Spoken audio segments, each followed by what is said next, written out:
నమస్కారం. అరుణాచలంలో ఈ ఇడికి పిల్లయ్యార్ మోక్ష గుహ అని ఏదైతే అంటున్నారు, నిజంగా నాకైతే చాలా ఎంబారసింగ్ ఉందండి. తమిళ వాళ్ళు అసలు దాని నుంచి పోరంట.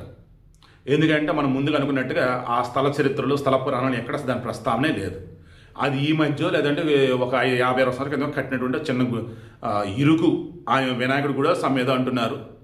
లేదన్నప్పుడు ఎవరో అక్కడ ఉన్నటువంటి తమిళం వాళ్ళు మరి ఎవరో కానీ ఈ గిరి ప్రదక్షిణ చేస్తున్న మూమెంట్లో కొంచెం అలిసిపోయింటారు, రెస్ట్ తీసుకుంటారు అన్నట్టుగా, దాని నుంచి దూరం వెళ్తారు అన్నట్టుగా అన్నప్పుడు బాడీ అంతా మసాజ్ అయితే రిలాక్స్ అవుతుంది అన్నట్టుగా ఒక సైంటిఫిక్ వేలో ఆలోచించి పెట్టారని అంటున్నారు.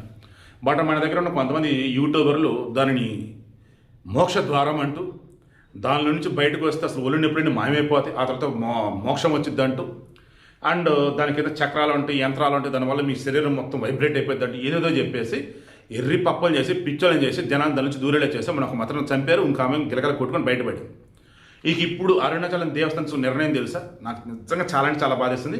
ఇక్కడ మీకు ఒక నిజం చెప్పాలి. ఆయన పేరు వెంకన్న చౌదరి అనుకుంటా. తెనాలి 2 టౌన్ 3 టౌన్ కింద వచ్చింది, 3 టౌన్ అనుకుంటా. ఆ బస్ స్టాండ్ ఆపోజిట్ మాది విఎస్ఆర్ కాలేజ్ తెనాలి. ఆ రోడ్డు ముందుకెళ్తే ఐతనగర్ వచ్చింది అనమాట.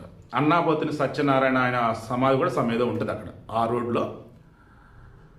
ఇలా పోలీస్ స్టేషన్ ఉంటుంది 3 టౌన్. అప్పుడు ఆయన ఉండేవాడు. ఈ చుట్టుపక్కల ఉన్నటువంటి ఏమంటారు థియేటర్, సినిమా థియేటర్లు వాళ్ళ పరిధిలోకి వచ్చాయి. అప్పుడు మనకి పిచ్చి సినిమాలు అంటే పిచ్చి. మిడ్ నైట్ షోలు పడేవి. మార్నింగ్ షో రిలీజ్ అంటే నైట్ బొమ్మ రాగానే వేసేసేవాళ్ళు బాక్సులు. అప్పుడు అతను ఓ రోజు టికెట్ కౌంటర్ ముందు పోల్స్ ఉంటాయి, పోల్ మీద కాలు పెట్టాడు. కొంచెం దూరంగా ఉన్నాడు. కౌంటర్ అంటే ఇక ఒక 5 ముందు ఉండదు స్పేస్. కాలు పెట్టి, అరే ఇప్పుడు టికెట్ కావాలన్న వాళ్ళు ఎవరైతే ఉన్నారో నా కాలు కింద దూరేది తెచ్చుకోండిరా అన్నాడు. సిగ్గు శరం ఏం వదిలేశారు. కాలు కింద దూరం వెళ్ళిపోయి టికెట్లు తెచ్చేసుకున్నారు. కొంతమంది మాత్రం సైడ్కి ఆగిపోయారు. అంటే దీన్ని బట్టి ఏంటి, పిచ్చి వెర్రి అనేది ఉన్నప్పుడు అవతల పరువు పోతున్నా, మన పరువు తీస్తున్నాడని చెప్పి క్లియర్గా మనకు అర్థమైనా ఆహా మనం ఆగలేం, వెళ్ళిపోతాం. ఇక్కడ ఏం చేస్తారు తెలుసా, నాకున్న సమాచారం మేరకు ఈడికి పిల్లయ్యారా మోక్ష ద్వారం ఏదో ఉంది కదా, దానికి ముందు ఆ లోపలికి వెళ్ళటానికి ముందు వెనక నుంచి బయటికి రావాలి కదా, ఆ వెనక దగ్గర అది ఎంత స్పేస్ అయితే ఉందో అంతే ఇదిలో ఒక డోర్ లాంటిది పెడతారంట. ముందుగా నువ్వు అందులో దూరి బయటికి రాగలిగితే అప్పుడు ఆ ఇడికి పిల్లయ్యారు లోపల నుంచి బయటకు పంపుతారంట. అవసరమా? సగ గిరి ప్రదక్షిణ చేసుకో, అరుణాచలేశ్వరుని దర్శించుకో, సంతోషంగా రా. ఎందుకండి అసలు ఇవన్నీ కల్పితాలండి, ఇవన్నీ స్థల పురాణం ఎక్కడ లేదండి ఇది. ఇంకా ఇడుక్కు ద్వారాల నుంచి వెళ్తాను, ఆ మోక్ష ద్వారాల నుంచి వస్తాను, పలానా అని చెప్పాడు, పలానా యూట్యూబర్ చెప్పాడు, వాళ్ళ వయసు ఎంత దూరం వచ్చారంట. ఏంది ఇది? మరల ఇక్కడ ఏం చెప్పారు వాళ్ళు, ఉదయం 6 నుంచి 8 వరకే ఉంటుంది. అండ్ హెల్త్ ఇష్యూస్ కనుక ఉన్నట్టయితే ఎలో లేదు, ఆడు ఊపకాయలు అయితే ఎలో లేదు. అంటే వాడు అక్కడ బతిలో ఆడుకోవాలా, లేదు నాకు బాగానే ఉంది నేను లోపలికి వెళ్తా.